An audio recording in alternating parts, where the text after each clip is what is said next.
ਪਿਆਰੇ ਦਰਸ਼ਕੋ, ਤੁਹਾਨੂੰ ਸਾਰਿਆਂ ਨੂੰ ਸਾਡੀ ਪਿਆਰ ਭਰੀ ਜੈ ਮਸੀਹ ਦੀ। ਦਿਸ਼ਾ ਪਰਿਵਰਤਨ ਦੇ ਸਾਡੇ ਅੱਜ ਦੇ ਪ੍ਰੋਗਰਾਮ ਦੇ ਵਿੱਚ ਇੱਕ ਵਾਰ ਫੇਰ ਤੋਂ ਅਸੀਂ ਤੁਹਾਡਾ ਸਵਾਗਤ ਕਰਦੇ ਹਾਂ। ਅਸੀਂ ਉਮੀਦ ਕਰਦੇ ਹਾਂ ਕਿ ਤੁਸੀਂ ਸਾਰੇ ਭਲੇ ਚੰਗੇ ਹੋਵੋਗੇ ਅਤੇ ਪਰਮੇਸ਼ਰ ਦੇ ਵਚਨ ਦਾ ਆਨੰਦ ਮਾਣ ਰਹੇ ਹੋਵੋਗੇ। ਦੋਸਤੋ, ਪਿਛਲੇ ਕਈ ਦਿਨਾਂ ਤੋਂ ਅਸੀਂ ਦਾਨੀਏਲ ਨਬੀ ਦੀ ਪੁਸਤਕ ਦਾ ਅਧਿਐਨ ਕਰਦੇ ਆ ਰਹੇ ਹਾਂ। ਹੁਣ ਤੱਕ ਅਸੀਂ ਜਾਣਿਆ ਕਿ ਦਾਨੀਏਲ ਦੀ ਪੁਸਤਕ ਭਵਿੱਖਬਾਣੀ ਦੀ ਪੁਸਤਕ ਹੈ ਅਤੇ ਪਿਛਲੇ ਪ੍ਰੋਗਰਾਮ ਦੇ ਵਿੱਚ ਅਸੀਂ ਮਸੀਹ ਵਿਰੋਧੀ ਦੇ ਬਾਰੇ ਵੇਖ ਰਹੇ ਸੀ।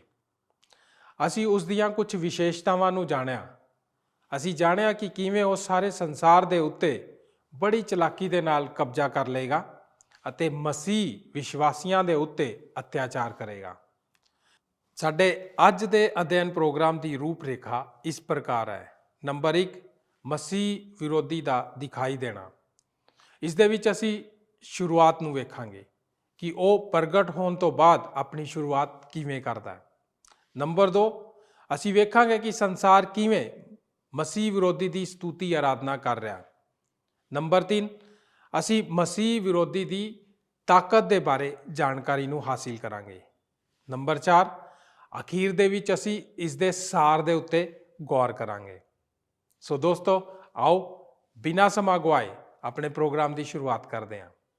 ਪਰ ਇਸ ਤੋਂ ਪਹਿਲਾਂ ਕਿ ਅਸੀਂ ਆਪਣੇ ਪ੍ਰੋਗਰਾਮ ਦੇ ਵਿੱਚ ਅੱਗੇ ਵਧੀਏ, ਆਓ ਆਪਣੇ ਮਨਾਂ ਨੂੰ ਪਰਮੇਸ਼ਰ ਦੇ ਵਚਨ ਦੇ ਲਈ ਤਿਆਰ ਕਰੀਏ। ਉਸ ਦੇ ਲਈ ਸੁਣਦੇ ਹਾਂ ਇਹ ਮਸੀਹੀ ਭਜਨ।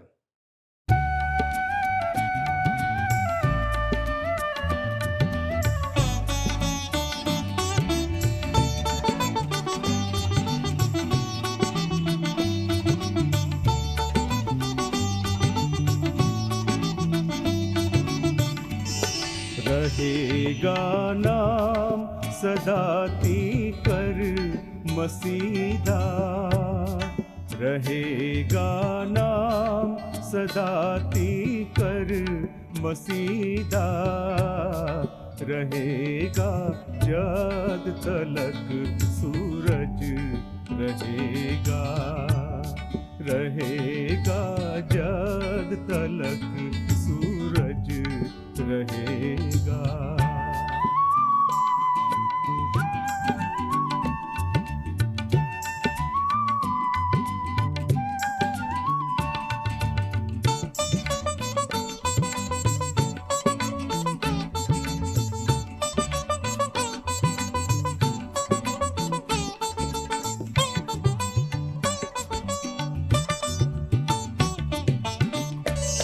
के उस तो बरकता सब लोग पावण, के उस तो बरकता सब लोग पावण, ते कौमा होस्तियां धन्यवाद गावण, ते कौमा होस्तियां धन्यवाद गावण।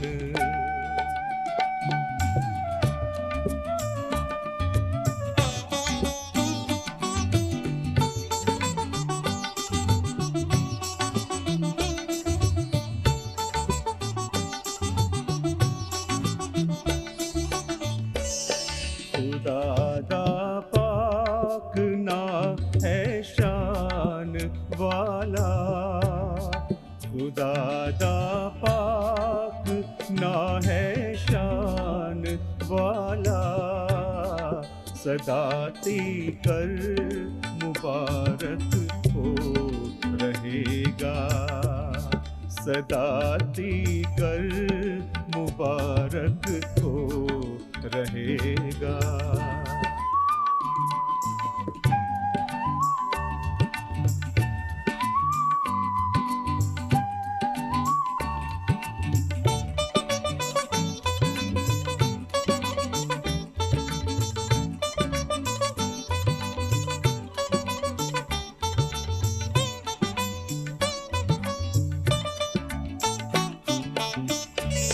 सिताइश बाप बेटे पाक रूह दी, सिताइश बाप बेटे पाक रूह दी, सदा तो है सदा टीकर रहेगी, सदा तो है सदा टीकर रहेगी।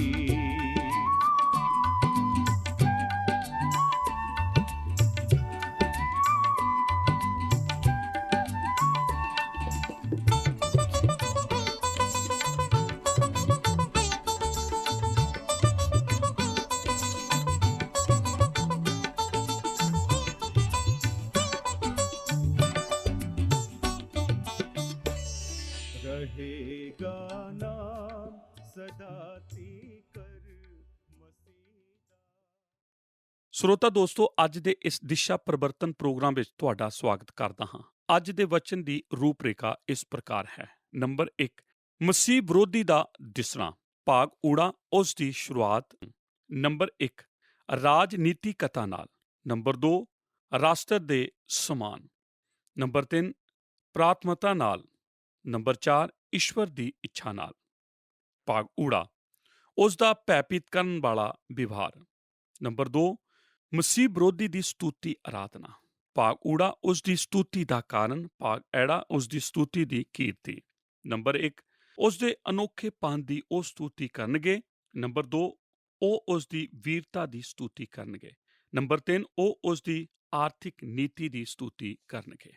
ਨੰਬਰ 3, ਮਸੀਹ ਵਿਰੋਧੀ ਦੀ ਤਾਕਤ। ਭਾਗ ਊੜਾ, ਸਭ ਲੋਕਾਂ ਤੇ ਫੈਲ ਜਾਵੇਗੀ।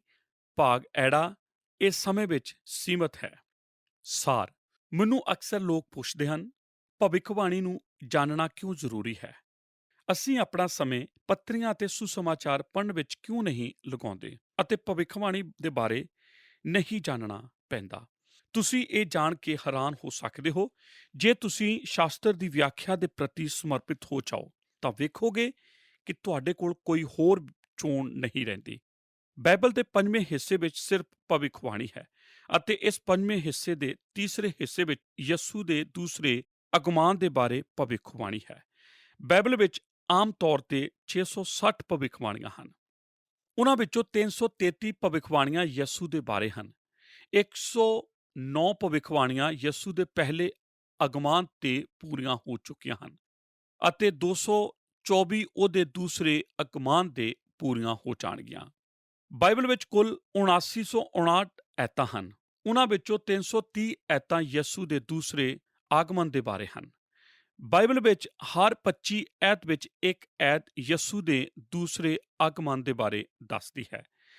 ਅਸਲ ਵਿੱਚ ਬਾਈਬਲ ਦੇ ਅੰਦਰ ਵਿਸ਼ਵਾਸ ਦੇ ਇਲਾਵਾ ਹੋਰ ਕੋਈ ਵਿਸ਼ੇ ਨਹੀਂ ਹੈ ਜੋ ਯਿਸੂ ਦੇ ਦੂਸਰੇ ਆਗਮਨ ਦੇ ਬਾਰੇ ਦੱਸਦਾ ਹੋਵੇ। ਹਰੇਕ ਵਾਰ ਜਦ ਪਹਿਲਾਂ ਆਗਮਨ ਦਾ ਬਿਆਨ ਕੀਤਾ ਗਿਆ ਹੈ ਤਾਂ ਉਸ ਦੇ ਦੂਸਰੇ ਆਗਮਨ ਦਾ ਬਿਆਨ 8 ਵਾਰ ਕੀਤਾ ਗਿਆ ਹੈ। ਜੇ ਅਸੀਂ ਬਾਈਬਲ ਵਿੱਚ ਪਛਤਾਪ ਦੇ ਵਿਸ਼ੇ ਨੂੰ ਲਈਏ ਤਾਂ ਹਰ ਵਾਰ ਜਦ ਇਸ ਦਾ ਜ਼ਿਕਰ ਕੀਤਾ ਗਿਆ ਹੈ ਤਾਂ ਦੂਸਰੇ ਆਗਮਨ ਦੇ ਜ਼ਿਕਰ 2 ਵਾਰ ਕੀਤਾ ਗਿਆ ਹੈ। ਸੱਚ ਤਾਂ ਇਹ ਹੈ ਕਿ ਪ੍ਰਭੂ ਨੇ ਖੁਦ ਆਪਣੇ ਸ਼ਬਦਾਂ ਨਾਲ ਆਪਣੇ ਦੂਸਰੇ ਆਗਮਨ ਦੇ ਬਾਰੇ 21 ਵਾਰ ਆਖਿਆ ਹੈ। ਨਵੇਂ ਨੇਮ ਵਿੱਚ ਸਾਨੂੰ 50 ਵਾਰ ਬਾਰ-ਬਾਰ ਦਰਸਾਇਆ ਗਿਆ ਹੈ ਕਿ ਯਿਸੂ ਮਸੀਹ ਫਿਰ ਦੁਬਾਰਾ ਆ ਰਿਹਾ ਹੈ। ਇੱਕ ਬਾਈਬਲ ਦਾ ਉਪਦੇਸ਼ਕ ਜੋ ਪਰਮੇਸ਼ਰ ਦੇ ਵਚਨ ਨੂੰ ਸਿਖਾਉਣ ਦੇ ਪ੍ਰਤੀ ਸਮਰਪਿਤ ਹੈ, ਭਵਿੱਖਬਾਣੀ ਨੂੰ ਪੜ੍ਹਨ ਵਿੱਚ ਨਹੀਂ ਚੂਕ ਸਕਦਾ ਜਦ ਕਿਤੇ ਵੀ ਉਹ ਪਰਮੇਸ਼ਰ ਦੇ ਵਚਨ ਨੂੰ ਪੜ੍ਹਦਾ ਹੈ। ਪੁਰਾਣੇ ਨੇਮ ਦੀ ਦਾਨੀਏਲ ਦੀ ਕਿਤਾਬ ਸ਼ਾਸਤਰ ਨੂੰ ਸਮਝਣ ਦੀ ਕੁੰਜੀ ਹੈ ਅਤੇ ਨਵੇਂ ਨੇਮ ਦੀ ਕਿਤਾਬ ਪ੍ਰਕਾਸ਼ ਦੀ ਪੋਥੀ ਸ਼ਾਸਤਰ ਨੂੰ ਸਮਝਣ ਦੀ ਕੁੰਜੀ ਹੈ। ਦਾਨੀਏਲ ਨੇ ਪ੍ਰਕਾਸ਼ ਦੀ ਪੋਥੀ ਦੇ ਪਹਿਲੇ ਹੀ ਕਲਪਨਾ ਕਰ ਲਈ ਸੀ ਅਤੇ ਪ੍ਰਕਾਸ਼ ਦੀ ਪੋਥੀ ਦਾਨੀਏਲ ਦੀ ਕਿਤਾਬ ਦੀ ਵਿਆਖਿਆ ਕਰਦੀ ਹੈ। ਜੇ ਦੋਹਾਂ ਕਿਤਾਬਾਂ ਨੂੰ ਨਾਲ ਰੱਖ ਕੇ ਵੇਖਿਆ ਜਾਵੇ ਤਾਂ ਅਸੀਂ ਭਵਿੱਖ ਵਿੱਚ ਹੋਣ ਵਾਲੀਆਂ ਘਟਨਾਵਾਂ ਨੂੰ ਜਾਣ ਸਕਦੇ ਹਾਂ, ਜਿਨ੍ਹਾਂ ਨੂੰ ਜਾਣ ਕੇ ਕੋਈ ਵੀ ਮਸੀਹ ਅੱਜ ਹੋ ਰਹੀਆਂ ਘਟਨਾਵਾਂ ਨੂੰ ਵੀ ਸਮਝ ਸਕਦਾ ਹੈ। ਮੈਂ ਇਸ ਗੱਲ ਲਈ ਮਾਫੀ ਨਹੀਂ ਮੰਗ ਸਕਦਾ ਕਿ ਮੈਂ ਭਵਿੱਖਬਾਣੀ ਨੂੰ ਜਾਣਨ ਲਈ ਬੜਾ ਉਤਸੁਕ ਰਹਿੰਦਾ ਹਾਂ। ਪਿਛਲੀ ਵਾਰ ਅਸੀਂ ਮਿਲ ਕੇ ਦਾਨੀਏਲ ਦੀ ਕਿਤਾਬ ਦੇ 7ਵੇਂ ਅਧਿਆਇ ਵਿੱਚ ਮਸੀਹ ਵਿਰੋਧੀ ਦੀ ਵਿਅਕਤੀਗਤ ਤੌਰ ਤੇ ਪਛਾਣ ਕੀਤੀ ਸੀ। ਉਹ ਇੱਕ ਮਹਾਨ ਮਨੁੱਖ ਹੈ ਜਿਸ ਦਾ ਆਣਾ ਇਹ ਦੱਸ ਦੇਵੇਗਾ ਕਿ ਹੁਣ ਜਗਤ ਦੇ ਸਾਰੇ ਵੱਡੇ ਰਾਜ ਦਾ ਅੰਤ ਆ ਗਿਆ ਹੈ, ਜੋ ਯਿਸੂ ਦੇ ਆਉਣ ਤੋਂ ਕੁਝ ਸਮਾਂ ਪਹਿਲੇ ਆਵੇਗਾ ਅਤੇ ਆਪਣਾ ਰਾਜ ਸਥਾਪਿਤ ਕਰੇਗਾ।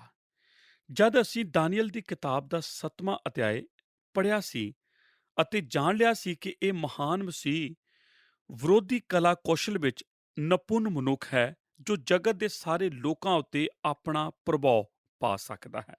ਇਹ ਮਨੁੱਖ ਇੱਕ ਮਹਾਨ ਵਕਤਾ ਹੋਵੇਗਾ ਅਤੇ ਸਭ ਦਾ ਧਿਆਨ ਆਪਣੇ ਵੱਲ ਖਿੱਚ ਲਵੇਗਾ, ਇੱਥੋਂ ਤੱਕ ਕਿ ਮੀਡੀਆ ਨੂੰ ਵੀ ਆਪਣੇ ਲਈ ਇਸਤੇਮਾਲ ਕਰੇਗਾ ਅਤੇ ਇਸ ਯੋਗ ਹੋਵੇਗਾ ਕਿ ਸਭ ਲੋਕ ਉਸ ਦੇ ਪਿੱਛੇ ਲੱਗ ਜਾਣਗੇ।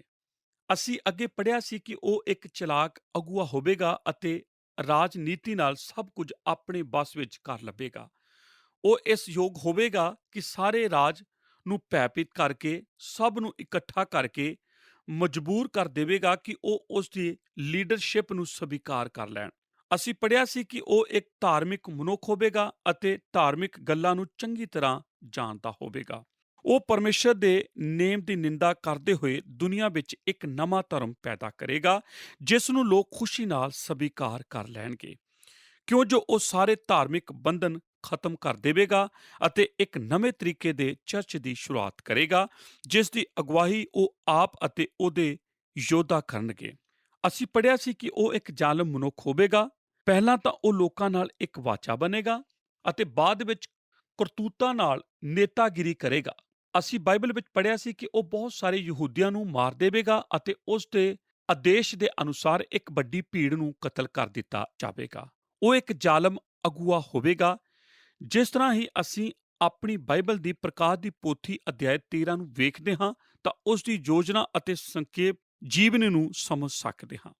ਪ੍ਰਕਾਸ਼ ਦੀ ਪੋਥੀ 13 ਸਾਨੂੰ ਮਸੀਹ ਵਿਰੋਧੀ ਮਨੁੱਖ ਨੂੰ ਪ੍ਰਗਟ ਕਰ ਦਿੰਦੀ ਹੈ ਜਿਸ ਦਾ ਬਿਆਨ ਦਾਨੀਏਲ ਦੀ ਕਿਤਾਬ ਵਿੱਚ ਕੀਤਾ ਗਿਆ ਹੈ। ਦਾਨੀਏਲ ਅਧਿਆਇ 7 ਵਿੱਚ 3 ਐਤਾਂ ਹਨ ਜੋ ਉਸ ਦੇ ਬਾਰੇ ਦੱਸਦੀਆਂ ਹਨ। 7 ਅਧਿਆਇ 8 ਵਚਨ, 7 ਅਧਿਆਇ 20 ਵਚਨ ਅਤੇ 7 ਅਧਿਆਇ 24 ਵਚਨ। ਪਰ ਜਦ ਅਸੀਂ ਪ੍ਰਕਾਸ਼ ਦੀ ਪੋਥੀ ਅਧਿਆਇ 13 ਵਿੱਚ ਆਉਂਦੇ ਹਾਂ ਤਾਂ ਸਾਨੂੰ ਕੋਈ ਸ਼ੱਕ ਨਹੀਂ ਰਹਿ ਜਾਂਦਾ ਕਿ ਪਰਮੇਸ਼ਰ ਸਾਨੂੰ ਮਸੀਹ ਵਿਰੋਧੀ ਬਾਰੇ ਹੀ ਦੱਸ ਰਿਹਾ ਹੈ। ਬਾਈਬਲ ਵਿੱਚ ਮਸੀਹ ਵਿਰੋਧੀ ਨੂੰ ਕਈ ਨਾਮਾਂ ਦੇ ਨਾਲ ਪ੍ਰਗਟ ਕੀਤਾ ਗਿਆ ਹੈ। ਦਾਨੀਏਲ ਦੇ 7ਵੇਂ ਅਧਿਆਇ ਵਿੱਚ ਉਹ ਇੱਕ ਛੋਟਾ ਸਿੰਘ ਹੈ। ਦਾਨੀਏਲ ਦਾ 8ਵਾਂ ਅਧਿਆਇ ਉਸ ਨੂੰ ਨਿਰਦਈ ਰਾਜਾ ਕਹਿ ਕੇ ਪੁਸ਼ਟੀ ਕਰਦਾ ਹੈ। ਦਾਨੀਏਲ ਦਾ 7ਵਾਂ ਅਧਿਆਇ ਉਸ ਨੂੰ ਰਾਜਕੁਮਾਰ ਜੋ ਆਵੇਗਾ ਆਖਦਾ ਹੈ। 11ਵੇਂ ਅਧਿਆਇ ਵਿੱਚ ਉਹ ਮਰਜ਼ੀ ਕਰਨ ਵਾਲਾ ਰਾਜਾ ਕਿਹਾ ਗਿਆ ਹੈ। ਜਦ ਤੁਸੀਂ ਮੱਤੀ ਦੀ ਕਿਤਾਬ ਵਿੱਚ ਜਾਂਦੇ ਹੋ ਤਾਂ ਉੱਥੇ ਉਸ ਨੂੰ ਇਸ ਤਰ੍ਹਾਂ ਕਿਹਾ ਗਿਆ ਹੈ, ਨਿਰਾਸ਼ ਨਫ਼ਰਤ ਕਰਨ ਵਾਲਾ। ਯਹੂਨਾ ਹੀ ਇੱਕ ਇਕੱਲਾ ਮਨੁੱਖ ਹੈ ਜੋ ਉਸ ਨੂੰ ਮਸੀਹ ਵਿਰੋਧੀ ਆਖਦਾ ਹੈ। ਪ੍ਰਕਾਸ਼ ਦੀ ਪੋਥੀ 13 ਅਧਿਆਇ ਵਿੱਚ ਉਸ ਨੂੰ ਦਰਿੰਦਾ ਆਖਿਆ ਗਿਆ ਹੈ। ਤਦ ਮੈਂ ਸਮੁੰਦਰ ਦੇ ਕਿਨਾਰੇ ਰੇਤ ਤੇ ਖੜਾ ਹੋਇਆ ਵੇਖਿਆ ਕਿ ਦਰਿੰਦਾ ਸਮੁੰਦਰ ਵਿੱਚੋਂ ਨਿਕਲਿਆ। ਨੰਬਰ 1 ਮਸੀਹ ਵਿਰੋਧੀ ਦਾ ਦਿਸਣਾ। ਭਾਗ ਊੜਾ ਉਸ ਦੀ ਸ਼ੁਰੂਆਤ।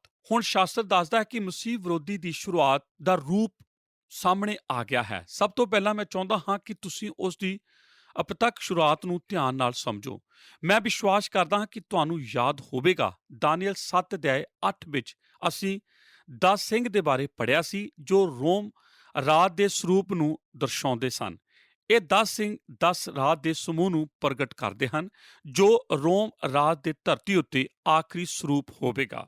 10 ਸਿੰਘਾਂ ਦੀ ਭਵਿੱਖਬਾਣੀ ਵਿੱਚ 11ਵੇਂ ਸਿੰਘ ਦੀ ਵੀ ਚਰਚਾ ਕੀਤੀ ਗਈ ਹੈ ਅਤੇ ਸ਼ਾਸਤਰ ਦੱਸਦਾ ਹੈ ਕਿ ਇਹ ਇੱਕ ਛੋਟਾ ਸਿੰਘ ਹੈ। ਇਹ ਹੀ ਅਪਤਪ ਰਾਜਾ ਹੈ ਜੋ ਮਸੀਹ ਵਿਰੋਧੀ ਨੂੰ ਪ੍ਰਗਟ ਕਰਦਾ ਹੈ। ਇਹ ਹੀ ਉਹ ਹੈ ਜਿਸ ਦੀ ਸ਼ੁਰੂਆਤ ਵਿੱਚ ਕੋਈ ਮਹੱਤਤਾ ਨਹੀਂ ਦਿੱਤੀ ਗਈ, ਪਰ ਸ਼ਾਸਤਰ ਦੱਸਦਾ ਹੈ ਕਿ ਉਹ ਹੀ ਧਰਤੀ ਦਾ ਰਾਜਾ ਬਣ ਕੇ ਉੱਠ ਖੜਾ ਹੋਵੇਗਾ। ਪ੍ਰਕਾਸ਼ ਦੀ ਪੋਥੀ ਵਿੱਚ 13ਵੇਂ ਅਧਿਆਇ ਦੀ ਪਹਿਲੀ ਐਤ ਵਿੱਚ ਅਸੀਂ ਪੜ੍ਹਦੇ ਹਾਂ ਕਿ ਇਹ ਦਰਿੰਦਾ ਹੀ ਪਹਿਲਾ ਦਰਿੰਦਾ ਹੈ ਜਿਸ ਦੇ 7 ਸਿਰ ਅਤੇ 10 ਸਿੰਗ ਹਨ ਅਤੇ ਉਸ ਦੇ ਸਿਰਾਂ ਉੱਤੇ 10 ਮੁਕਟ ਹਨ ਅਤੇ ਉਸ ਦੇ ਉੱਪਰ ਪਰਮੇਸ਼ਰ ਦੀ ਨਿੰਦਾ ਦਾ ਨਾਮ ਲਿਖਿਆ ਹੋਇਆ ਹੈ। ਇਹ ਦਰਿੰਦਾ ਸਮੁੰਦਰ ਵਿੱਚੋਂ ਨਿਕਲ ਕੇ ਬਾਹਰ ਆਉਂਦਾ ਹੈ। ਇਹ ਸਮੁੰਦਰ ਵਿੱਚੋਂ ਨਿਕਲ ਕੇ ਬਾਹਰ ਖੜਾ ਹੋ ਜਾਂਦਾ ਹੈ। ਜੇ ਤੁਸੀਂ ਬਾਈਬਲ ਪੜ੍ਹਦੇ ਹੋ ਤਾਂ ਇਹ ਜਾਣਦੇ ਹੋਵੋਗੇ ਕਿ ਸ਼ਾਸਤਰ ਵਿੱਚ ਜਦ ਵੀ ਇਹ ਸ਼ਬਦ ਸਮੁੰਦਰ ਇਸਤੇਮਾਲ ਕੀਤਾ ਗਿਆ ਹੈ ਅਤੇ ਇਸ ਦਾ ਅਰਥ ਮਨੁੱਖਾਂ ਦੇ ਸਮੂਹ ਕਰਕੇ ਲਿਆ ਜਾਂਦਾ ਹੈ। ਜਿਸ ਤਰ੍ਹਾਂ ਕਿ ਪ੍ਰਕਾਸ਼ ਦੀ ਪੋਥੀ 14 ਅਧਿਆਇ 15 ਵਿੱਚ ਇਸ ਸ਼ਬਦ ਦਾ ਇਸਤੇਮਾਲ ਇਸ ਤਰ੍ਹਾਂ ਕੀਤਾ ਗਿਆ ਹੈ, ਪਾਣੀ ਜੋ ਤੂੰ ਵਿਕਿਆ ਹੈ ਉਹ ਲੋਕ ਹਨ ਅਤੇ ਭੀੜ ਅਤੇ ਦੇਸ਼ ਅਤੇ ਬੋਲੀਆਂ ਹਨ। ਅਸੀਂ ਹਮੇਸ਼ਾ ਹੀ ਮਨੁੱਖਾਂ ਲਈ ਸਮੁੰਦਰ ਸ਼ਬਦ ਦਾ ਇਸਤੇਮਾਲ ਕਰਦੇ ਹਾਂ। ਪ੍ਰਕਾਸ਼ ਦੀ ਪੋਥੀ 13 ਵਿੱਚ ਮਸੀਹ ਵਿਰੋਧੀ ਜਾਂ ਦਰਿੰਦਾ ਸਮੁੰਦਰ ਵਿੱਚੋਂ ਨਿਕਲ ਕੇ ਆਉਂਦਾ ਹੈ। ਜਿਸ ਦਾ ਅਰਥ ਹੈ ਆਪਣੇ ਸਮੇਂ ਵਿੱਚ ਮਨੁੱਖਾਂ ਦੀ ਭੀੜ ਵਿੱਚੋਂ ਨਿਕਲ ਕੇ ਆਉਣਾ।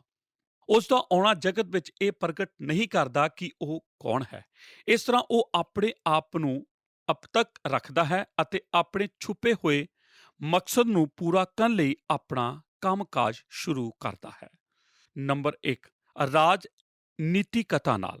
ਪ੍ਰਕਾਸ਼ ਦੀ ਪੋਥੀ 13 ਵਿੱਚ ਅਸੀਂ ਕਈ ਚੀਜ਼ਾਂ ਵੇਖਦੇ ਹਾਂ। ਸਭ ਤੋਂ ਪਹਿਲਾਂ ਅਸੀਂ ਉਸ ਦੀ ਰਾਜਨੀਤੀ ਦੇ ਬਾਰੇ ਵੇਖਦੇ ਹਾਂ। ਸ਼ਾਸਤਰ ਦੱਸਦਾ ਹੈ ਕਿ ਉਹ ਸਮੁੰਦਰ ਤੋਂ ਬਾਹਰ ਹੈ। ਸਮੁੰਦਰ ਨਾ ਕੇਵਲ ਲੋਕਾਂ ਦੀ ਭੀੜ ਨੂੰ ਦਰਸਾਉਂਦਾ ਹੈ, ਪਰ ਉਹ ਉਪਦਰਵ ਨੂੰ ਵੀ ਦਰਸਾਉਂਦਾ ਹੈ ਜੋ ਅੰਤ ਸਮੇਂ ਵਿੱਚ ਹੋਵੇਗਾ। ਯਸ਼ਾਇਆ ਨਬੀ ਦੁਸ਼ਟ ਦੇ ਬਾਰੇ ਇਸ ਤਰ੍ਹਾਂ ਆਖਦਾ ਹੈ, ਦੁਸ਼ਟ ਖੌਲ ਦੇ ਸਮੁੰਦਰ ਵਾਂਗੂ ਹਨ ਜੋ ਕਦੇ ਆਰਾਮ ਨਹੀਂ ਕਰਦੇ ਅਤੇ ਉਹਨਾਂ ਦਾ ਪਾਣੀ ਗੰਦਗੀ ਸੁੱਟਦਾ ਹੀ ਰਹਿੰਦਾ ਹੈ। ਬਾਈਬਲ ਦੱਸਦੀ ਹੈ ਕਿ ਅੰਤ ਸਮੇਂ ਵਿੱਚ ਇੱਕ ਵੱਡਾ ਉਪਦਰਵ ਹੋਵੇਗਾ, ਜੰਗ ਹੋਣਗੇ ਅਤੇ ਉਹਨਾਂ ਦੀ ਅਫਵਾਹ ਫੈਲੇਗੀ। ਅਗਜਗਤਾ ਦਾ ਰਾਜ ਹੋਵੇਗਾ। ਰਾਜਨੀਤੀ ਵਿੱਚ ਇੱਕ ਵੱਡਾ ਉਪਦਰਵ ਮਚੇਗਾ। ਪ੍ਰਸ਼ਾਸਨ ਅਤੇ ਰਾਜਨੀਤੀ ਦਿਸ਼ਾ ਵਿਹੀਨ ਹੋ ਜਾਵੇਗੀ ਅਤੇ ਇਸ ਉਪਦਰਵ ਅਤੇ ਰਾਜਨੀਤੀ ਗੜਬੜ ਵਿੱਚ ਇੱਕ ਅਗੁਆ ਉੱਠ ਖਲੋਵੇਗਾ। ਨੰਬਰ 2, ਰਾਸ਼ਟਰ ਦੇ ਸਮਾਨ। ਅਸੀਂ ਪ੍ਰਕਾਸ਼ ਦੀ ਪੋਥੀ 13 ਅਧਿਆਇ ਨੂੰ ਪੜ੍ਹ ਕੇ ਅਸੀਂ ਜਾਣ ਸਕਦੇ ਹਾਂ ਉਹ ਨਾ ਸਿਰਫ ਰਾਜਨੀਤਿਕ ਹੈ ਪਰ ਰਾਸ਼ਟਰ ਦੇ ਸਮਾਨ ਵੀ ਹੈ। ਜਿਸ ਤਰ੍ਹਾਂ ਹੀ ਅਸੀਂ ਮਸੀਹ ਵਿਰੋਧੀ ਦੇ ਬਾਰੇ ਪੜ੍ਹਦੇ ਹਾਂ ਤਾਂ ਉਹਨਾਂ ਲੋਕਾਂ ਦੇ ਬਾਰੇ ਸੋਚਦੇ ਹਾਂ ਜੋ ਉਸ ਨੂੰ ਯਹੂਦੀ ਵਿਰਾਸਤ ਵਿੱਚੋਂ ਹੀ ਉਸ ਨੂੰ ਭੇਜਣਗੇ। ਉਹ ਆਖਦੇ ਹਨ ਕਿ ਉਹਨਾਂ ਨੂੰ ਯਹੂਦੀ ਹੋਣਾ ਚਾਹੀਦਾ ਹੈ ਅਤੇ ਉਹਨਾਂ ਦਾ ਇਸ ਤਰ੍ਹਾਂ ਸੋਚਣਾ ਇਸ ਲਈ ਹੈ, ਉਹ ਆਖਦੇ ਹਨ ਉਹ ਯਹੂਦੀ ਲੋਕਾਂ ਨਾਲ ਇੱਕ ਵਾਚਾ ਬੰਨੇਗਾ ਅਤੇ ਇਸ ਲਈ ਇਹ ਵਾਚਾ ਦੱਸਦੀ ਹੈ ਕਿ ਉਹ ਉਸ ਨੂੰ ਮਸੀਹ ਮੰਨ ਲੈਣਗੇ। ਅਤੇ ਇਹ ਸਪਸ਼ਟ ਹੈ ਕਿ ਕੋਈ ਵੀ ਯਹੂਦੀ ਕਿਸੇ ਗੈਰ ਯਹੂਦੀ ਨੂੰ ਮਸੀਹ ਨਹੀਂ ਮੰਨ ਸਕਦਾ। ਇਸ ਲਈ ਮਸੀਹ ਵਿਰੋਧੀ ਯਹੂਦੀ ਹੋਣਾ ਚਾਹੀਦਾ ਹੈ। ਅਤੇ ਜਦ ਤੁਸੀਂ ਸ਼ਾਸਤਰ ਪੜ੍ਹਦੇ ਹੋ ਤਾਂ ਉਸ ਵਿੱਚ ਕਿਸੇ ਵੀ ਜਗ੍ਹਾ ਇਹ ਸਬੂਤ ਨਹੀਂ ਮਿਲਦਾ ਕਿ ਮਸੀਹ ਵਿਰੋਧੀ ਯਹੂਦੀ ਹੋਵੇਗਾ। ਬਾਈਬਲ ਇਹ ਨਹੀਂ ਦੱਸਦੀ ਕਿ ਮਸੀਹ ਵਿਰੋਧੀ ਯਹੂਦੀ ਦੇਸ਼ ਦਾ ਹੋਵੇਗਾ। ਇਹ ਤਾਂ ਸਿਰਫ ਉਹਨਾਂ ਦਾ ਵਿਚਾਰ ਹੈ ਕਿ ਉਹ ਮਸੀਹ ਹੋਵੇਗਾ। ਇਹ ਤਾਂ ਸਿਰਫ ਰਾਜਨੀਤਿਕ ਮਾਮਲਾ ਹੈ ਕਿ ਇਸਰਾਇਲ ਤਾਂ ਕਬਜ਼ਾ ਕੀਤਾ ਜਾਣਾ ਹੈ ਜੋ ਫੌਜੀ ਸ਼ਕਤੀ ਦਾ ਕੇਂਦਰ ਹੈ। ਪਰ ਅਸੀਂ ਬਾਈਬਲ ਵਿੱਚ ਵੀ ਪੜ੍ਹਦੇ ਹਾਂ ਕਿ ਮਸੀਹ ਵਿਰੋਧੀ ਚੌਥੇ ਰਾਜ ਵਿੱਚੋਂ ਆਵੇਗਾ ਜੋ ਰੋਮਨ ਰਾਜ ਵਿੱਚ ਹੀ ਹੈ। ਦਾਨੀਏਲ 9 ਦੱਸਦਾ ਹੈ ਕਿ ਉਹ ਰਾਜਕੁਮਾਰ ਹੈ ਜੋ ਆਵੇਗਾ। ਉਹ ਮਹਾਨ ਰਾਜ ਵਿੱਚੋਂ ਆਵੇਗਾ ਜੋ ਆਖਰੀ ਦਿਨਾਂ ਵਿੱਚ ਰਾਜਾ ਹੋਵੇਗਾ। ਉਹ ਰੋਮ ਰਾਜ ਹੈ। ਕੁਝ ਆਖਦੇ ਹਨ ਉਸ ਦੀ ਨਾਗਰਿਕਤਾ ਰੋਮਨ ਹੋਵੇਗੀ ਅਤੇ ਉਸ ਦੀ ਜਾਤੀ ਜਾਂ ਧਰਮ ਯਹੂਦੀ ਹੋਵੇਗਾ। ਪਰ ਅਸੀਂ ਇਹ ਦੋਹਾਂ ਦੇ ਬਾਰੇ ਕੁਝ ਨਹੀਂ ਕਹਿ ਸਕਦੇ। ਅਸੀਂ ਤਾਂ ਬਸ ਇਹ ਜਾਣਦੇ ਹਾਂ ਕਿ ਉਹ ਆਖਰੀ ਤਰੀਕੇ ਨਾਲ ਆਖਰੀ ਰਾਜ ਵਿੱਚੋਂ ਆਵੇਗਾ ਅਤੇ ਉਸ ਦੀ ਨਾਗਰਿਕਤਾ ਉਸੇ ਹੀ ਰਾਜ ਦੀ ਹੋਵੇਗੀ ਅਤੇ ਮੈਂ ਵਿਸ਼ਵਾਸ ਕਰਦਾ ਹਾਂ ਕਿ ਉਸ ਦਾ ਵੰਸ਼ ਚੌਥਾ ਹੀ ਰਾਜ ਦਾ ਹੋਵੇਗਾ। ਨੰਬਰ 3, ਪ੍ਰਾਮੁਖਤਾ ਨਾਲ। ਅਸੀਂ ਪਰਮੇਸ਼ਰ ਦੇ ਵਚਨ ਦੇ ਦੁਆਰਾ ਉਸ ਨੂੰ ਆਤਮਿਕ ਤੌਰ ਤੇ ਜਾਣ ਸਕਦੇ ਹਾਂ। ਜੇ ਤੁਸੀਂ ਆਪਣੀ ਬਾਈਬਲ ਵਿੱਚ ਪ੍ਰਕਾਸ਼ ਦੀ ਪੋਥੀ 11ਵੇਂ ਅਧਿਆਇ ਦੀ 7ਵੀਂ ਐਤ ਵਿੱਚ ਵੇਖੋ ਤਾਂ ਤੁਹਾਨੂੰ ਪਤਾ ਲੱਗ ਜਾਵੇਗਾ ਕਿ ਉਹ ਪਤਾਲ ਜਾਂ ਕਿਸੇ ਕਬਰ ਵਿੱਚੋਂ ਨਿਕਲ ਕੇ ਆਵੇਗਾ ਅਤੇ ਜਦ ਉਹਨਾਂ ਦੀ ਗਵਾਹੀ ਪੂਰੀ ਹੋ ਜਾਵੇਗੀ ਤਾਂ ਇਹ ਦਰਿੰਦਾ ਜੋ ਅਥਵਾ ਕੁੰਡ ਵਿੱਚੋਂ ਨਿਕਲ ਕੇ ਆਇਆ ਹੈ ਉਹਨਾਂ ਨਾਲ ਜੰਗ ਕਰੇਗਾ ਅਤੇ ਉਹਨਾਂ ਨੂੰ ਮਾਰ ਸੁੱਟੇਗਾ। ਭੈਣੋ ਅਤੇ ਭਰਾਵੋ, ਮਸੀਹ ਵਿਰੋਧੀ ਸਰੀਰ ਵਿੱਚ ਸ਼ੈਤਾਨ ਤੋਂ ਨਾ ਘੱਟ ਅਤੇ ਨਾ ਹੋਵੇਗਾ। ਉਹ ਇੱਕ ਦੁਸ਼ਟ ਆਤਮਾ ਹੈ ਜੋ ਸਰੀਰ ਵਿੱਚ ਹੈ। ਸ਼ੈਤਾਨ ਸਰੀਰ ਵਿੱਚ ਤੁਰੇ ਫਿਰੇਗਾ। ਸ਼ੈਤਾਨ ਹਮੇਸ਼ਾ ਤੋਂ ਹੀ ਨਕਲ ਕਰਨ ਵਿੱਚ ਮਹਾਨ ਹੈ। ਜਿਸ ਤਰ੍ਹਾਂ ਪਰਮੇਸ਼ਰ ਆਪਣੇ ਪੁੱਤਰ ਯਿਸੂ ਮਸੀਹ ਦੇ ਵਿੱਚ ਪ੍ਰਗਟ ਹੋਇਆ ਸੀ ਅਤੇ ਉਹ ਵੀ ਮਸੀਹ ਵਿਰੋਧੀ ਵਿੱਚ ਪ੍ਰਗਟ ਹੋਵੇਗਾ। ਸ਼ਾਸਤਰ ਦੱਸਦਾ ਹੈ ਉਹ ਆਤਮਾ ਵਿੱਚ ਅਥਵਾ ਕੁੰਡ ਦੀ ਗਹਿਰਾਈ ਵਿੱਚੋਂ ਆਵੇਗਾ। ਨੰਬਰ 4, ਈਸ਼ਵਰ ਦੀ ਇੱਛਾ ਨਾਲ। ਅੱਗੇ ਜਾਣ ਤੋਂ ਪਹਿਲਾਂ ਮੈਂ ਇੱਥੇ ਹੌਸਲੇ ਦਾ ਇੱਕ ਸ਼ਬਦ ਜੋੜਨਾ ਚਾਹੁੰਦਾ ਹਾਂ। ਅਸੀਂ ਪਰਮੇਸ਼ਰ ਦੇ ਵਚਨ ਅਨੁਸਾਰ ਮਸੀਹ ਵਿਰੋਧੀ ਦੇ ਬਾਰੇ ਜਾਣ ਸਕਦੇ ਹਾਂ ਕਿ ਉਹ ਇੱਕ ਰਾਜਨੀਤਿਕ ਹੈ ਅਤੇ ਉਸ ਦੇ ਕੋਲ ਨਾਗਰਿਕਤਾ ਅਤੇ ਆਤਮਾ ਹੈ। ਪਰ ਮੈਂ ਇਸ ਸੰਦੇਸ਼ ਵਿੱਚ ਉਸ ਦੇ ਬਾਰੇ ਇੱਕ ਹੋਰ ਸ਼ਬਦ ਦੱਸਣਾ ਚਾਹੁੰਦਾ ਹਾਂ। ਇਸ ਵਿੱਚ ਪਰਮੇਸ਼ਰ ਦੀ ਇੱਛਾ ਹੈ। ਜਦ ਕਦੇ ਡਗਵਾਉਣ ਵਾਲੀਆਂ ਚੀਜ਼ਾਂ ਸਾਡੀਆਂ ਅੱਖਾਂ ਸਾਹਮਣੇ ਆਉਂਦੀਆਂ ਹਨ ਤਾਂ ਅਸੀਂ ਥੋੜ੍ਹੀ ਦੇਰ ਲਈ ਡਰ ਜਾਂਦੇ ਹਾਂ। ਇਸੇ ਤਰ੍ਹਾਂ ਜੇ ਤੁਸੀਂ ਇਸ ਜ਼ਾਲਮ ਮਨੁੱਖ ਦੀ ਤਸਵੀਰ ਆਪਣੀਆਂ ਅੱਖਾਂ ਸਾਹਮਣੇ ਲਿਆਓ ਤਾਂ ਹੋ ਸਕਦਾ ਹੈ ਤੁਸੀਂ ਸਾਰੀ ਰਾਤ ਸੋ ਨਾ ਸਕੋ। ਤੁਸੀਂ ਅੰਤ ਦੇ ਦਿਨਾਂ ਵਿੱਚ ਹੈਰਾਨ ਹੋ ਜਾਵੋਗੇ ਜਦ ਹਰੇਕ ਚੀਜ਼ ਹੀ ਬੁਰੀ ਹੋਵੇਗੀ ਅਤੇ ਇਹ ਸੋਚਣ ਵਾਸਤੇ ਮਜਬੂਰ ਹੋ ਸਕਦੇ ਹੋ ਕਿ ਇਹ ਸਭ ਕੁਝ ਪਰਮੇਸ਼ਰ ਦੇ ਕਾਬੂ ਤੋਂ ਬਾਹਰ ਹੋ ਚੁੱਕਾ ਹੈ। ਪਰ ਮੈਂ ਤੁਹਾਨੂੰ ਦੱਸਣਾ ਚਾਹੁੰਦਾ ਹਾਂ, ਜੋ ਪ੍ਰਕਾਸ਼ ਦੀ ਪੋਥੀ ਦੇ 13ਵੇਂ ਅਧਿਆਇ ਵਿੱਚ 6 ਅਲੱਗ-ਅਲੱਗ ਜਗ੍ਹਾ ਤੇ ਇਹ ਦੱਸਿਆ ਗਿਆ ਹੈ, ਇਹ ਸਭ ਕੁਝ ਉਹਨੂੰ ਦਿੱਤਾ ਗਿਆ ਹੈ। ਇਹ ਹੀ ਇਕੱਲਾ ਜ਼ਿਕਰ ਨਹੀਂ ਹੈ ਕਿ ਸ਼ੈਤਾਨ ਨੇ ਮਸੀਹ ਵਿਰੋਧੀ ਉੱਤੇ ਆਪਣਾ ਕਬਜ਼ਾ ਕੀਤਾ ਹੋਇਆ ਹੈ, ਪਰ ਅਸਲ ਵਿੱਚ ਗੱਲ ਤਾਂ ਇਹ ਹੈ ਕਿ ਸ਼ੈਤਾਨ ਦੇ ਪਿੱਛੇ, ਮਸੀਹ ਵਿਰੋਧੀ ਦੇ ਪਿੱਛੇ, ਸਭ ਦੇ ਪਿੱਛੇ ਸਰਬਸ਼ਕਤੀਮਾਨ ਪਰਮੇਸ਼ਰ ਦਾ ਹੱਥ ਹੈ ਅਤੇ ਉਸਨੇ ਸਭਨਾਂ ਉੱਤੇ ਆਪਣਾ ਕਬਜ਼ਾ ਕੀਤਾ ਹੋਇਆ ਹੈ। ਉਹ ਹੀ ਇੱਕ ਹੈ ਜਿਸ ਨੇ ਇਹ ਸਭ ਕਰਨ ਦੀ ਛੂਟ ਦਿੱਤੀ ਹੋਈ ਹੈ, ਜਦ ਕਿ ਉਹ ਇਹਨਾਂ ਦਾ ਕਾਰਨ ਨਹੀਂ ਹੈ ਅਤੇ ਉਹ ਆਪਣੀ ਨੀਤੀ ਦੇ ਕਾਰਨ ਹੀ ਆਪਣਾ ਕਾਬੂ ਕਰਨ ਵਾਲਾ ਹੱਥ, ਆਪਣੀ ਸ਼ਕਤੀ ਨੂੰ ਪ੍ਰਗਟ ਨਹੀਂ ਕਰਦਾ। ਉਹ ਆਪਣੀ ਇੱਛਾ ਤੇ ਕਾਬੂ ਰੱਖਦਾ ਹੈ। ਕਈ ਵਾਰ ਆਪਣੇ ਜੀਵਨ ਵਿੱਚ ਕਈ ਚੀਜ਼ਾਂ ਸਾਡੇ ਖਿਲਾਫ ਹੁੰਦੀਆਂ ਹਨ, ਜਿਸ ਤਰ੍ਹਾਂ ਕਿਸੇ ਦੁੱਖ ਦਾ ਘਟਣਾ। ਅਸੀਂ ਹੈਰਾਨ ਅਤੇ ਪਰੇਸ਼ਾਨ ਹੋ ਕੇ ਸੋਚਦੇ ਹਾਂ ਕਿ ਪਰਮੇਸ਼ਰ ਛੁੱਟੀ ਤੇ ਚਲਾ ਗਿਆ ਹੈ। ਮੈਂ ਜ਼ਿਆਦਾ ਚਰਚਾ ਨਹੀਂ ਕਰਨਾ ਚਾਹੁੰਦਾ। ਮੈਂ ਬਹਾਨਾ ਨਹੀਂ ਕਰਦਾ ਕਿ ਮੈਂ ਇਸ ਨੂੰ ਚੰਗੀ ਤਰ੍ਹਾਂ ਜਾਣਦਾ ਹਾਂ। ਮੈਂ ਤਾਂ ਬਸ ਇੰਨਾ ਜਾਣਦਾ ਹਾਂ ਕਿ ਹਰੇਕ ਚੀਜ਼ ਦੇ ਪਿੱਛੇ ਪਰਮੇਸ਼ਰ ਦੀ ਮਰਜ਼ੀ ਹੁੰਦੀ ਹੈ, ਜਦ ਕਿ ਉਹ ਕਾਰਨ ਨਹੀਂ ਹੁੰਦਾ, ਪਰ ਫਿਰ ਵੀ ਇਹ ਸਭ ਕੁਝ ਹੋਣ ਦਿੰਦਾ ਹੈ। ਇਸ ਦੇ ਬਾਵਜੂਦ ਵੀ ਹਰੇਕ ਚੀਜ਼ ਉੱਤੇ ਆਪਣਾ ਅਧਿਕਾਰ ਬਣਾਈ ਰੱਖਦਾ ਹੈ। ਭਾਗ ਊੜਾ, ਉਸ ਦਾ ਭੈਭੀਤ ਕਰਨ ਵਾਲਾ ਵਿਵਹਾਰ। ਸ਼ਾਸਤਰ ਸਿਰਫ ਉਸ ਦੇ ਅਪਤਕ ਸ਼ੁਰੂਆਤ ਦੇ ਬਾਰੇ ਨਹੀਂ ਦੱਸਦਾ, ਪਰ ਅਸੀਂ ਪ੍ਰਕਾਸ਼ ਦੀ ਪੋਥੀ ਅਧਿਆਇ 13 ਵਿੱਚ ਉਸ ਦੇ ਭੈਭੀਤ ਕਰਨ ਵਾਲੇ ਵਿਵਹਾਰ ਦੇ ਬਾਰੇ ਵੀ ਦੱਸਦੇ ਹਾਂ।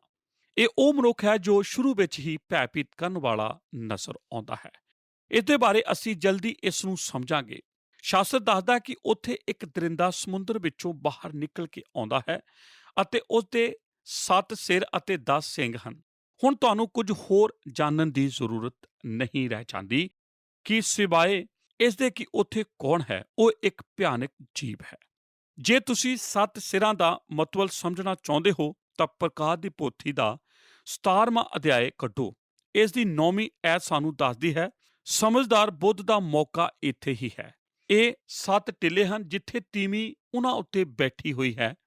ਇਹ ਇਸਤਰੀ ਵੇਸ਼ਿਆ ਹੈ ਅਤੇ 7 ਸਿਰ 7 ਪਹਾੜ ਹਨ ਜਾਂ ਸ਼ਹਿਰ ਜਿੱਥੋਂ ਕਾਰਜਕਰਮ ਨੇ ਸ਼ੁਰੂ ਹੋਣਾ ਹੈ।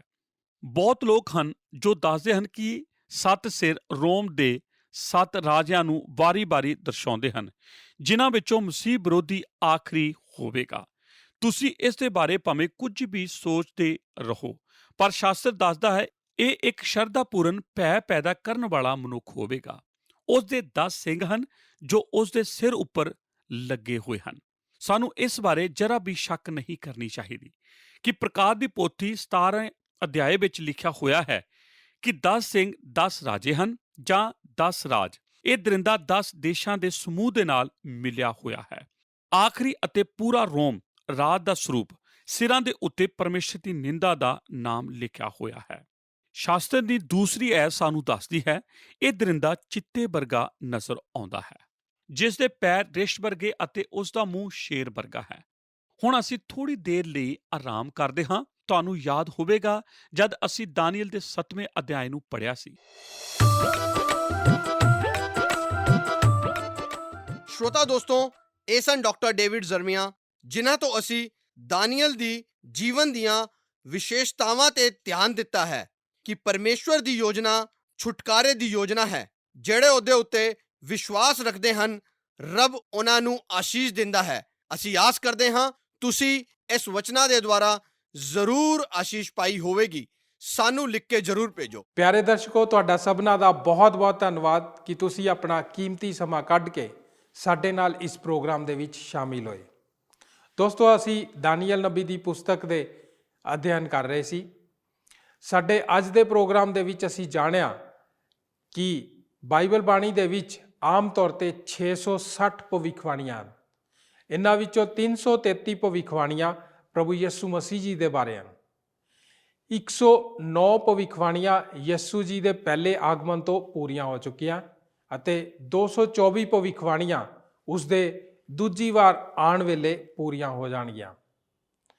ਬਾਈਬਲ ਬਾਣੀ ਦੇ ਵਿੱਚ ਕੁੱਲ 8959 ਆਇਤਾਂ ਹਨ, ਜਿਨ੍ਹਾਂ ਵਿੱਚੋਂ 330 ਆਇਤਾਂ ਪ੍ਰਭੂ ਯਿਸੂ ਮਸੀਹ ਜੀ ਦੇ ਦੂਸਰੇ ਆਗਮਨ ਦੇ ਬਾਰੇ ਹਨ। ਅਸੀਂ ਜਾਣਿਆ ਕਿ ਪੁਰਾਣੇ ਨੇਮ ਵਿੱਚੋਂ ਦਾਨੀਏਲ ਨਬੀ ਦੀ ਪੁਸਤਕ ਬਾਈਬਲ ਬਾਣੀ ਨੂੰ ਸਮਝਣ ਦੀ ਕੁੰਜੀ ਹੈ ਅਤੇ ਨਵੇਂ ਨੇਮ ਵਿੱਚ ਪ੍ਰਕਾਸ਼ ਦੀ ਪੋਥੀ ਬਾਈਬਲ ਬਾਣੀ ਨੂੰ ਸਮਝਣ ਦੀ ਕੁੰਜੀ ਹੈ। ਦੋਸਤੋ, ਜਿਵੇਂ ਕਿ ਅਸੀਂ ਜਾਣਦੇ ਹਾਂ ਕਿ ਦਾਨੀਏਲ ਨਬੀ ਦੀ ਪੁਸਤਕ ਇੱਕ ਭਵਿੱਖਬਾਣੀ ਦੀ ਪੁਸਤਕ ਹੈ ਅਤੇ ਪ੍ਰਕਾਸ਼ ਦੀ ਪੋਥੀ ਵੀ ਇੱਕ ਭਵਿੱਖਬਾਣੀ ਦੀ ਪੁਸਤਕ ਹੈ। ਇਸ ਲਈ ਜੇਕਰ ਦਾਨੀਏਲ ਦੀ ਪੁਸਤਕ ਅਤੇ ਪ੍ਰਕਾਸ਼ ਦੀ ਪੋਥੀ ਦੋਨਾਂ ਨੂੰ ਨਾਲ ਰੱਖ ਕੇ ਵੇਖਿਆ ਜਾਏ ਤਾਂ ਅਸੀਂ ਭਵਿੱਖ ਦੇ ਵਿੱਚ ਹੋਣ ਵਾਲੀਆਂ ਬਹੁਤ ਸਾਰੀ ਘਟਨਾਵਾਂ ਦੇ ਬਾਰੇ ਜਾਣ ਸਕਦੇ ਹਾਂ। ਇਹਨਾਂ ਨੂੰ ਸਮਝ ਕੇ ਅਸੀਂ ਸਾਡੇ ਅੱਜ ਦੇ ਸਮੇਂ ਵਿੱਚ ਕੀ ਹੋ ਰਿਹਾ ਹੈ ਉਹਨਾਂ ਸਾਰੀ ਘਟਨਾਵਾਂ ਦੇ ਬਾਰੇ ਜਾਣਕਾਰੀ ਹਾਸਿਲ ਕਰ ਸਕਦੇ ਹਾਂ।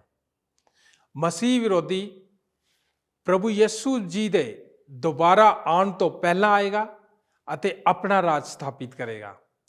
ਸਾਡੇ ਅੱਜ ਦੇ ਪ੍ਰੋਗਰਾਮ ਦੇ ਵਿੱਚ ਅਸੀਂ ਜਾਣਿਆ ਕਿ ਜਦੋਂ ਮਸੀਹ ਵਿਰੋਧੀ ਅਸਲ ਦੇ ਵਿੱਚ ਪ੍ਰਗਟ ਹੋਏਗਾ ਤਾਂ ਉਸ ਦੀ ਸ਼ੁਰੂਆਤ ਕਿਵੇਂ ਦੀ ਹੋਏਗੀ। ਅਸੀਂ ਵੇਖਿਆ ਕਿ ਉਹ ਆਪਣੀ ਸ਼ੁਰੂਆਤ ਰਾਜਨੀਤੀ ਦੇ ਲੋਕਾਂ ਨਾਲ ਕਰੇਗਾ। ਰਾਜਨੀਤੀ ਦੇ ਵਿੱਚ ਵੱਡੀ ਉਥਲ-ਪੁਥਲ ਹੋਏਗੀ ਅਤੇ ਸਾਰੇ ਪਾਸੇ ਰਾਜਨੀਤਿਕ ਅਰਾਜਕਤਾ ਪੈਦਾ ਹੋ ਜਾਏਗੀ। ਫਿਰ ਅਸੀਂ ਜਾਣਿਆ ਕਿ ਉਹ ਰਾਸ਼ਟਰ ਦੇ ਸਮਾਨ ਹੋਏਗਾ। ਕੁਝ ਲੋਕਾਂ ਦਾ ਮੰਨਣਾ ਹੈ ਕਿ ਰੋਮੀ ਨਾਗਰਿਕ ਹੋਏਗਾ ਅਤੇ ਉਸ ਦੀ ਜਾਤੀ ਜਾਂ ਧਰਮ ਯਹੂਦੀ ਹੋਏਗਾ। ਦੋਸਤੋ, ਅਸੀਂ ਜਾਣਿਆ ਕਿ ਮਸੀਹ ਵਿਰੋਧੀ ਸ਼ੈਤਾਨ ਤੋਂ ਕਿਸੇ ਵੀ ਰੀਤੀ ਨਾਲ ਘੱਟ ਨਹੀਂ ਹੋਏਗਾ। ਅਸੀਂ ਜਾਣਿਆ ਕਿ ਅੰਤ ਦੇ ਦਿਨ ਇੰਨੇ ਭਿਆਨਕ ਹੋਣਗੇ ਕਿ ਅਸੀਂ ਇਹ ਸੋਚਣ ਵਿੱਚ ਮਜਬੂਰ ਹੋ ਜਾਵਾਂਗੇ ਕਿ ਸਭ ਕੁਝ ਪਰਮੇਸ਼ਵਰ ਦੇ ਨਿਯੰਤਰਣ ਤੋਂ ਬਾਹਰ ਹੋ ਚੁੱਕਾ ਹੈ। ਪਰ ਦੋਸਤੋ, ਸੱਚਾਈ ਇਹ ਹੈ ਕਿ ਇਹ ਸਭ ਕੁਝ ਪਰਮੇਸ਼ਵਰ ਦੀ ਮਰਜ਼ੀ ਦੇ ਅਨੁਸਾਰ ਹੋਏਗਾ। ਬਾਈਬਲ ਬਾਣੀ ਮਸੀਹ ਵਿਰੋਧੀ ਦੀ ਸਿਰਫ ਇੱਕ ਚੰਗੀ ਸ਼ੁਰੂਆਤ ਬਾਰੇ ਹੀ ਨਹੀਂ ਦੱਸਦੀ, ਸਗੋਂ ਉਸ ਦੇ ਭੈਭੀਤ ਕਰਨ ਵਾਲੇ ਵਿਵਹਾਰ ਦੇ ਬਾਰੇ ਵੀ ਗੱਲਬਾਤ ਕਰਦੀ ਹੈ। ਦੋਸਤੋ, ਉਮੀਦ ਕਰਦੇ ਹਾਂ ਕਿ ਤੁਹਾਨੂੰ ਸਾਡਾ ਅੱਜ ਦਾ ਪ੍ਰੋਗਰਾਮ ਪਸੰਦ ਆਇਆ ਹੋਵੇਗਾ। ਹੁਣ ਸਾਡਾ ਪ੍ਰੋਗਰਾਮ ਨੂੰ ਸਮਾਪਤ ਕਰਨ ਦਾ ਸਮੇਂ ਹੋ ਗਿਆ ਹੈ। ਸਾਨੂੰ ਇਜਾਜ਼ਤ ਦਿਓ। ਪ੍ਰੋਗਰਾਮ ਦੇ ਬਚੇ ਹੋਏ ਹਿੱਸੇ ਦੇ ਉੱਤੇ ਅਸੀਂ ਆਪਣੇ ਅਧਿਐਨ ਨੂੰ ਅਗਲੇ ਪ੍ਰੋਗਰਾਮ ਦੇ ਵਿੱਚ ਵੀ ਜਾਰੀ ਰੱਖਾਂਗੇ। ਆਓ ਪ੍ਰਾਰਥਨਾ ਕਰਦੇ ਹਾਂ। ਸਾਡੇ ਅਨੁਗ੍ਰਹਿਕਾਰੀ ਦਿਆਲੂ ਪਰਮੇਸ਼ਰ, ਪ੍ਰਭੂ ਯਿਸੂ ਮਸੀਹ ਜੀ ਦੇ ਨਾਮ 'ਚ ਤੁਹਾਡਾ ਧੰਨਵਾਦ ਕਰਦੇ ਪਿਤਾ, ਅੱਜ ਦੇ ਅੱਛੇ ਵਚਨ ਵਾਸਤੇ। ਅੱਜ ਅਸੀਂ ਪਿਤਾ ਪਰਮੇਸ਼ਰ ਪ੍ਰਭੂ ਯਿਸੂ ਮਸੀਹ ਦੇ ਵਚਨਾਂ ਨੂੰ ਸਿੱਖਿਆ, ਪ੍ਰਭੂ ਤੇਰੇ ਵਚਨਾਂ ਨੂੰ ਸਿੱਖਿਆ ਔਰ ਮਸੀਹ ਵਿਰੋਧੀ ਦੇ ਬਾਰੇ ਜਾਣਕਾਰੀ ਨੂੰ ਹਾਸਿਲ ਕੀਤਾ ਕਿ ਪ੍ਰਭੂ ਜਦ ਉਸ ਦਾ ਰਾਜ ਆਏਗਾ ਤਾਂ ਉਸ ਰਾਜ ਦੇ ਵਿੱਚ ਉਸ ਦੀ ਐਂਟਰੀ ਕਿਸ ਤਰ੍ਹਾਂ ਦੀ ਹੋਏਗੀ, ਉਹ ਕਿਸ ਤਰ੍ਹਾਂ ਲੋਕਾਂ ਦੇ ਉੱਪਰ ਪ੍ਰਗਟ ਹੋਏਗਾ। ਅਸੀਂ ਜਾਣਿਆ ਕਿ ਉਹ ਇੱਕ ਰਾਜਨੀਤਿਕ ਸ਼ਖਸੀਅਤ ਹੋਏਗੀ। ਅਸੀਂ ਜਾਣਿਆ ਕਿ ਉਹ ਲੋਕਾਂ ਨੂੰ ਪ੍ਰਭਾਵਿਤ ਕਰਨ ਵਾਲਾ ਪ੍ਰਭਾਵ ਰੱਖਦਾ ਹੋਏਗਾ। ਧੰਨਵਾਦ ਕਰਦੇ ਪਿਤਾ ਪਰਮੇਸ਼ਰ ਕਿ ਤੁਸੀਂ ਸਾਨੂੰ ਉਸ ਦੀ ਪਛਾਣ ਕਰਨੀ ਸਿਖਾਈ। ਯਿਸੂ ਨਾਸਰੀ ਜੀ ਦੇ ਨਾਮ 'ਚ ਮੰਗਦੇ ਹਾਂ, ਆਮੀਨ। ਕੀ ਤੁਹਾਨੂੰ ਇਹ ਪ੍ਰੋਗਰਾਮ ਪਸੰਦ ਆਇਆ? ਹੁਣੇ ਸਾਨੂੰ ਇੱਕ ਮਿਸ ਕਾਲ ਦਿਓ ਤੇ ਤੁਸੀਂ ਅਗਲੇ ਜੇਤੂ ਹੋ ਸਕਦੇ ਹੋ।